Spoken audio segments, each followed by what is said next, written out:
কিন্তু হ্যাঁ, তুলসী কাকে অর্পণ করতে নেই? তুলসী ভুলেও গণেশকে অর্পণ করতে নেই।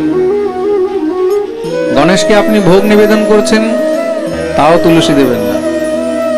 গণেশকে না মাথায় তুলসী দেবে, না চরণে তুলসী দেবে। গণপতিকে কখনো তুলসী দিতে নেই। গণপতিকে তুলসী দিলে অপরাধ হয়, গণপতি ভগবান রুষ্ট হয়ে যান। তাহলে গণেশকে কি দেওয়া উচিত? দুর্বা। গণেশকে কি অর্পণ করা হয় মনে থাকবে তো?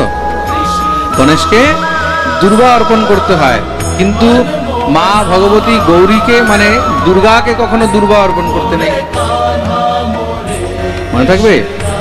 দুর্গাকে কখনো দুর্বা অর্পণ করতে নেই।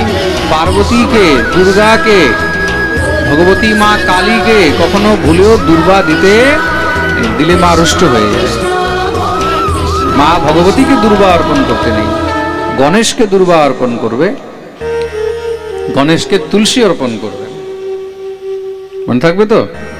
প্রেম সে বলো। যারা